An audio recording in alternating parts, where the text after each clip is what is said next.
Welcome back to the program. I'm Zev Brenner. With us right now, Norman Siegel, former director of the New York Civil Liberties Union from 1985 to 2000, currently in private practice, also ran for public advocate of New York, and certainly very well versed in issues affecting civil liberties. So, Norman, thank you for joining us. Well, thank you, and it's a pleasure to be on your show. Thank you. I wanted to focus on, you probably saw the reports out, there was a 21-year-old Hasidic man who, there's a YouTube video that's circulating throughout. This man was woken up, I believe, 4:09 in the morning and beaten by cops. It's on videotape. There are at least two cops beating him with their fists and then beating him with a nightstick. You saw the video. So I'd like to get, first of all, your reaction when you saw that. It's a horrible situation. It's not New York's finest in its finest moment. It's uncalled for. It's unjustified. It's brutal. And those officers need to be disciplined, brought up on charges, given due process. There was no reason, from what I saw on the tape, that it had to ever get to the point that it got to, and then even there, it was over the line. Now, we're talking about a 21-year-old, I'm going to say man. He's really, a boy, not much bigger. He's Eyud Halevi. He was sleeping, it's a Jewish holiday, Shmini Atzeres. He's sleeping at the building United Lubavitcher Yeshiva, Crown Street, in Crown Heights. There was a question of whether he was supposed to be there or not. There was no audio, so we just saw the video where they're coming in, and he's not attacking them. And at some point, you have at least 7, 8 officers on top of him. And what surprises me is that none of the officers were embarrassed to be beating somebody who's helpless, who's not fighting back. What's happening to New York finest? I have such respect for the police. When I look at this and they do it, it makes me feel that it's not the first time that they've done this. Well, it's unfortunately not the first time, but to be fair, the overwhelming percentage of people who work for the NYPD do an excellent job. They're good officers. They respect people's rights. But there is, unfortunately, a small, significant percentage of the police who either A, are not properly trained, or B, even if they come in and they're respectful of people's rights, after a period of time, they become disrespectful. And what we saw on that videotape, unfortunately, is the disrespect that some officers give to people. And unfortunately, race, religion, class does play an element. If this was a youth center where I live on the Upper West Side of Manhattan now, I'm sure they would have dealt with this situation differently. But since it's in Crown Heights, it's a young Hasidic man, beard, without a shirt. In that situation, there's usually, unfortunately, different standards that apply. And very often, the police lose control when someone is not obedient to their requests, even if their requests are inappropriate or even unlawful. What clearly should have happened here is to find out who this individual is.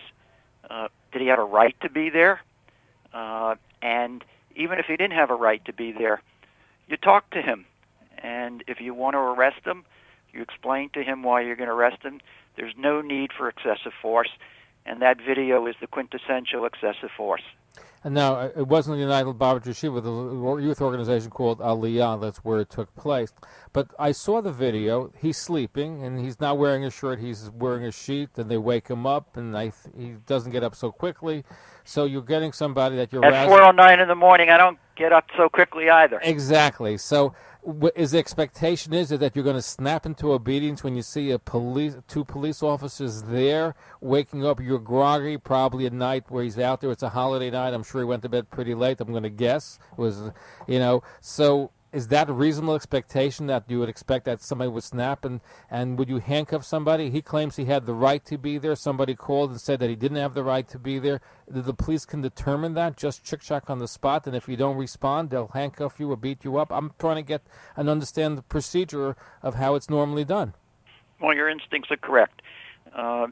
If the call-in is that we have someone in the facility who doesn't belong there, and potentially he's trespassing, then you have to ascertain the facts. Who is it? Did he have a right to be there? Something I read a little while ago said that he'd been there for a month and that he had the right to be there, and the center knew that he was there. If that's accurate, then they're clearly off base. But again, when they come on the scene and the person is there, no weapons, no visible threat to the safety of the police officers, you've got all the time in the world. He's not going anywhere. What you do is you then ascertain the facts, or at a minimum, you sit down, you talk to him, you find out who he is, you explain to him why you're here, and you take some time. There's no reason to rush to judgment. And then even assuming that didn't work the way it was supposed to, there's no reason for that kind of excessive force. The fact that they pummeled the hell out of the guy, that is not what the police department should be doing, and I think that there needs to be some focus, not so much on the individual who was there, but on not only the two police officers, but then the police officers came thereafter. In one part of the video, I think you had as many as a dozen police officers there. And that's what I question, and I agree with you. The majority of police officers are law-abiding. They do a terrific job putting their lives on danger. But I somehow was very disturbed when I'm seeing not one, not two, but as many as 12, all of us pouncing on a guy without a weapon. You know, I just don't get this picture. Why do you need 12 officers on one individual? Well, I never saw the dozen on top of him. At most, I saw about a half a dozen, but the other 6 that came in were standing there.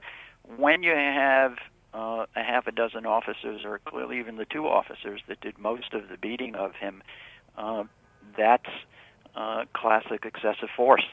They're attempting to handcuff him, and they should be trained and skilled enough that it doesn't require force, or in this case, unjustifiable excessive force. And I think that the community should speak up. They shouldn't be, quote, embarrassed of this individual. And if this can happen to this individual, it can happen to anyone, not only in the Orthodox Jewish community, it could happen to anyone in the city of New York. So as Dr. King said, an injustice against one is an injustice against all. And I think that people need to see this video and say, this is unacceptable. No, I totally concur and totally agree. And during your reign at the American Civil Liberties Union, did you have to deal with these kinds of issues as well? Unfortunately, yes, and even private practice. You know, I spent today, a good part of the day, with a family whose brother, son, a couple of weeks ago was emotionally disturbed, and the mother called 911 for help. They come, and an hour later, he's shot to death with 10 bullets in him. You know, the instances, again, we have to put them in context. Overwhelming interaction between the police and New Yorkers is good, but there's too many instances where the police lose control. My experience is that when officers come on the scene and they tell you to do X, Y, Z, even if you stand there and start to question them, they don't like it. When they lose control of the interaction, very often there's cursing by the officer using the F word, and then too often there's violence. Are they allowed to do? Are they allowed to do that? Are they allowed to curse you and berate you? No, that's disrespectful of citizens' rights, and they clearly don't have a right to push you or kick you, or in this case, hit you and get into a boxing mode and punch you out in the face. But that does happen, and I think it's part of the lack of effective training to discipline people to handle situations, especially when people are different, meaning they're emotionally disturbed, they're down and out, they have a mental health problem. probably in those instances the police precinct on the street beat cop who comes in, rather than deal with the individual, they should call one of the experts from the unit that deals with emotionally disturbed people who are skilled in talking people down so that you don't create a situation that then is heightened with tension and potential violence. There are people in the police department who know how to handle these situations. My judgment is the two that were there and the few that came thereafter, they were not skilled enough to handle this individual.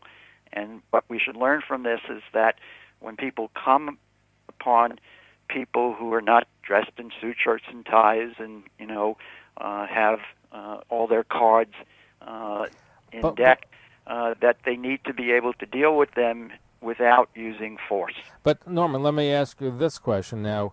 When you started talking, it raised the vision of Gideon Bush, who was a mentally disturbed individual who was killed by police. He had a hammer, and they, again, did not handle it properly. Here, for the best of my knowledge, and again, there's no weapon. There's no weapon, and I'm not even sure the person is mentally disturbed in that. There's no indication that he is. There were some reports that he might have been drinking that night. It was Shmini Atzeres.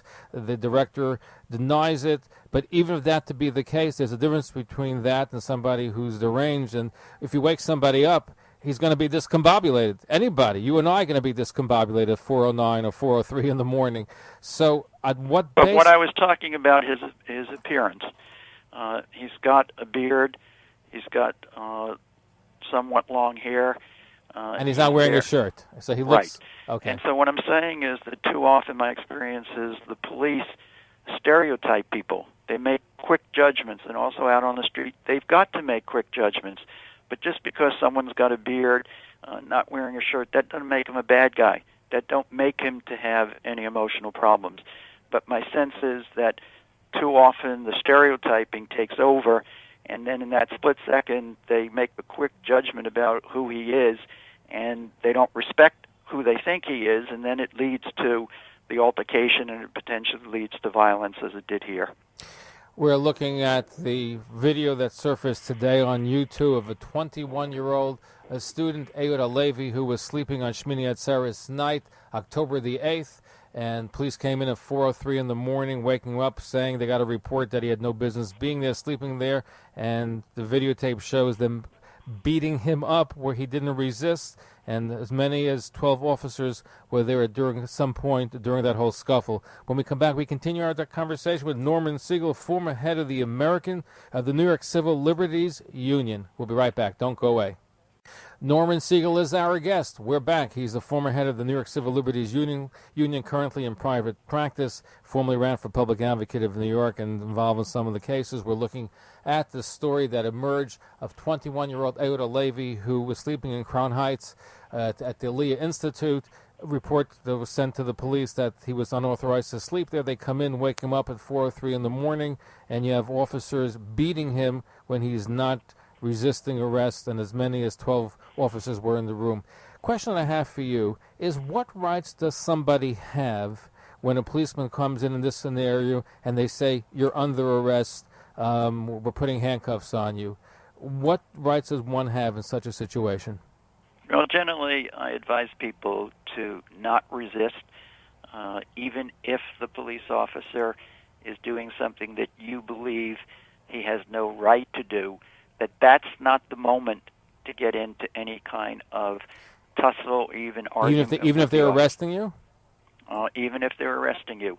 What you can do is try to talk to the officer to try to understand why you're arresting me. And in this situation, if the reason why they were coming in there was because they thought that he was trespassing, that he didn't have a right to be in the facility, to be on the couch sleeping, he should then explain to them, A, I have a right here. I've been here for a while. Before you do anything, please check with the people who are in charge. I have a right to be here. But if, in fact, they don't want to do that, and if, in fact, they say, well, you're under arrest, we're taking you to the station house, which is where they do, my advice is to cooperate at that point. And when you get to the station house, you call a civil rights lawyer and will then deal with it at that point, because then it's a false arrest. And in this situation, at a minimum, this individual has a civil rights claim for excessive force. They were not justified in doing the force that they did on him. So you potentially have, false arrest and also excessive force. And very often, for example, where they use disorderly conduct as a catch-all, they say, well, we gave you a lawful order that you had to do A, B, or C. The defense there is, yeah, you told me to do A, B, C, but it wasn't a lawful order. It was unlawful order. So if, in fact, you have a right to be there and they're going to arrest you, you can always then later on argue that it was a false arrest, but you don't resist the arrest with the police officers. Now, the question that I have is the police officer on the scene is making a determination of whether you validly have a right to be there or not. What I want to know is who gives the police officer that right to determine that person A is right and person B is wrong?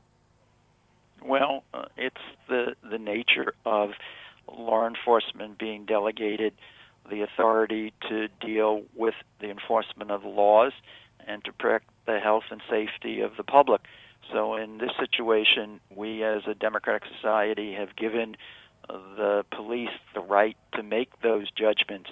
What we do, and fortunately we do in America, is we have the judiciary as a separate branch from the executive branch of government, which is where the law enforcement is, and they can then review the determination by the police to determine whether or not that judgment was lawful or not. Because here you have a situation where it's not where there's a fight taking place and the police officer is making a judgment call that person A is right and person B is wrong, and they're stopping a fight or a scuffle or a dangerous situation. Here right, you're but dealing with some, yes? They have the authority at that point, and if you look at it and you realize how we are as a democratic society, I don't have any gripe with them making that judgment call. What I have a gripe with too often is in specific instances where the judgment call is inappropriate or unlawful. But the way you check that and try to deter from future abuses of power is by going to court and to challenge those judgments. And that goes on a daily basis in the city of New York and cities all across America. So here you have a situation, whether it's this situation or another, where a policewoman says, okay, I want you to come with me or I'm going to arrest you. And you say, officer, I don't want to. And all of a sudden he starts cursing you. What resource does one have to challenge something like that where you're being abused, whether it's physical abuse or even verbal abuse? Well, I advise people to, at that point, in your hypothetical, go with the cop. And then the first moment you get a chance, call a lawyer. And then you can always challenge it afterwards. Now, when individuals refuse to do what the cop says, if in fact the cop engages in unlawful and abusive conduct, as we saw on this tape, the result is that very often the individual, his rights are violated. Sometimes he's physically hurt, and at that point, again, he has not only an unlawful arrest, but he has excessive force, and whatever damages, he can then sue the city who's responsible for that police officer. But Norman, but that's not always so easy. Here you have the smoking gun, you have the videotape. In most cases, you don't have a YouTube video. It's just your word against the police officer's word. So for example, they're being abusive, and you say, okay, fine, and before they put the handcuffs on you, they push you or they shove you or abuse you with certain language, there's no recourse because it's your word versus their word, then the chances are that you're going to lose in most cases, correct? Well, initially, but ultimately you can then have the courts validate your rights. Again, if the police officers have probable cause, and that's the key, and who determines initially whether they have probable cause? It's the police officer who has the power and the authority at that point to make that judgment. If the individual refuses to do what they say, it's only going to invite escalation of the conflict.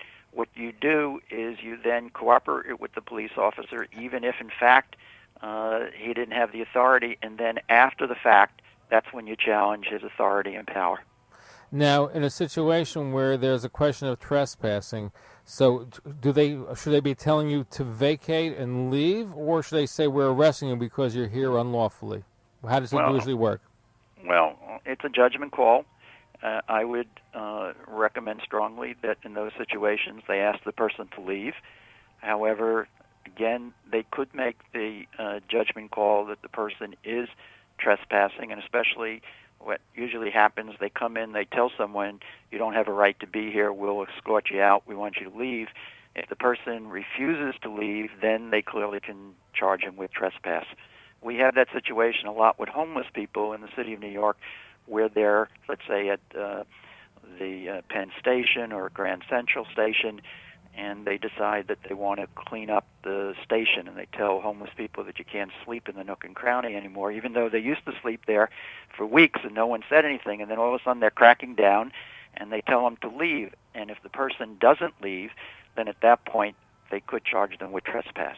Because I've heard stories, and this case notwithstanding, about people involved in divorce proceedings where one spouse will say, my husband beat me or my wife beat me, whatever the situation might be. Based on that, they'll come in and arrest, the ex-spouse or whatever the situation might be, just simply on the say-so. And I've heard people say there's something wrong with the system. If just on the say-so of an individual, you can be arrested as opposed to giving you an appearance and say you must appear here as opposed to putting handcuffs on and taking them to jail. But that is what the system is. What we have to do is have a system where the law enforcement people who get a complaint from X about Y, they have to make the judgment whether or not they think the complaint is credible, the complainant is credible, and do they have probable cause or reasonable suspicion to then take action. I think that is it at times bad judgment? You bet. And that's what we have to focus on. And my answer is better training, better screening of who are the police officers in the city of New York to make sure. But is it better training for the police officers, or is something has to be changed with the rules of law, or are our civil liberties being eroded over the course of time?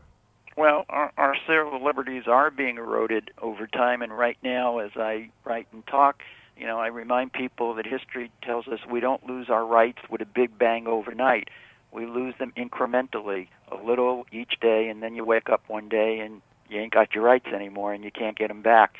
And we just have to be very vigilant on these situations, and that's why this video should really shock a lot of people and maybe wake people up to the fact that there are, unfortunately, some officers in the NYPD who probably shouldn't be officers in the NYPD. And also, I think part of the consequence of 9/11, where we have more enhanced security, which is a good thing, and more cameras and everything else. On the other hand, the flip side is that you can have situations like this pop up more often. Well, for the cameras in this situation, it was a benefit. Yeah. It's a benefit because without the cameras, this guy would have no chance at any vindication of his rights, and the systemic issues would be, not present.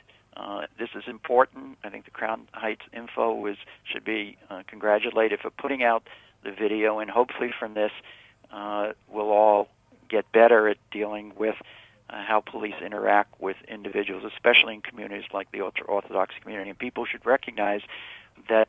Is this anti-Semitism here? Is there stereotypes of Hasidim? I never dismiss anti-Semitism. First, as a Jew, and as a civil rights lawyer, and the stereotyping that I was talking about before, Gideon Bush.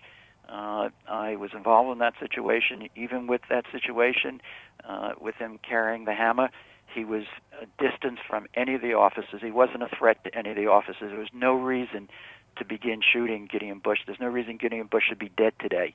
That's a case that screams out for injustice, and if I only had my prayers answered, we would get accountability. That family has suffered too much up to this point. Whatever happened to the officers involved? Well, as far as I know, nothing. Nothing. Now, in this particular... But even in that community, I remember, let's literally talk the way it is. When the Giuliani administration called the rabbis in and told them to cool it, The community should have been outspoken. You know, when things happen in certain communities, for example, the case that I mentioned before, the African community, the Guinean community was about 10,000 strong in the Bronx. They had a demonstration. They're speaking out. They're trying to get justice for Muhammad Ba, who died. In the Gideon Bush instance, you know, in Borough Park, that whole community should have been marching for justice for Gideon Bush, and I think that some of the rabbis chilled that response. You need the community to be outspoken as a check on abuses of power. Should they be marching now? Should they be demonstrating now, marching now? For what this video is about? Correct. You bet. And if they do, I'll march with them. You're going to march with them. Before I let you go here, what do you think will happen? Here we have the video. What do you think is going to happen to the officers here in this particular instance? Unless the community speaks out, and unless some of the elected officials in the Brooklyn Jewish community speak out, most likely very little, if anything, will happen to them. If the community speaks out and they make an issue out of this, the officers could be disciplined, and that would be an appropriate response, in my opinion. Obviously, the good due process. The one thing that's missing in the tape is the voice over the audio part. I wish I could have heard what they were saying to him, and that would give me better judgment about what happened there. But eventually we'll be able to hear both from the victim and the police officers as to what transpired before the violence occurred. But even if he said, I don't want to go, even if he's resisting, there's still no excuse to touch him, to push him, to beat him with your hands and with a stick. That's correct. Whatever happened up front, there was no justifiable reason for the excessive force that took place on that video. And in all likelihood, they have stereotypes of ultra-Orthodox Jews, whether it was in Gideon Bush situation or here, and that probably played a role. So, Yep, I agree. I think the stereotypes that I talked about before includes not only anti-Semitism, but especially the ultra-Orthodox. Look, when I grew up in Borough Park, I remember the guys that I hung up on the street when people were with payas and wearing the clothes that the ultra-Orthodox. There were always comments that really upsetting to me, even when I was 15 years old, and that's all about the stereotyping that takes place. Stereotyping is not just for black people or for Latinos. It's also for the ultra-Orthodox Jewish community. So here in this particular case, in all likelihood, there's a possibility or probability that there is a stereotype or this kind of anti-Semitism that played a role, even if they didn't say dirty Jew. Right. I think that I do not dismiss the possibility of that. We'd have to question the officers in order to affirmatively make those charges, but at this point, you don't dismiss the possibility that there was an element of anti-Semitism and stereotyping going on here. Norman Siegel, former director of the New York Civil Liberties Union, now in private practice, dealing with these kinds of issues. We appreciate you being here with us. Look forward to having you back. Are you going to run again for public office? No. Why not? What I learned is that people like me can't win, especially on a citywide basis, because the system itself is so corrupt. So that we need you to protect our civil liberties. I will do that as a private advocate, but I'd love, my dream was to be the public advocate, to be the check on the people who have power in this town. But what you have to do to raise the money and what you have to do to get the endorsements, a guy like me, I'm not ready to be bought. I want to speak my mind and call it the way it is, and if I step on people who are powerful, that's tough. Norman, thank you for doing what you're doing. We appreciate you being here with us. Zev, and look forward to you too. You keep speaking up too. I have to. This is just an outrage when I saw that. It puts not only does it harmful to, people that are out there, the victims in this case, but even to good police officers that are doing their job. This puts a bad eye and shines a bad light on them. And one other thing I want to say, especially to your listeners, we should learn from history that we can't be silent. When, in fact, this injustice occurs, and even if there's a possibility that's because we're Jewish, you cannot rationalize and minimize and trivialize it. If we don't speak up, this stuff will happen again and again, and it can get worse. Absolutely. Thank you, and look forward to having you back. Thank you. Good night. And we're going to be right back. Don't go away. Stay tuned.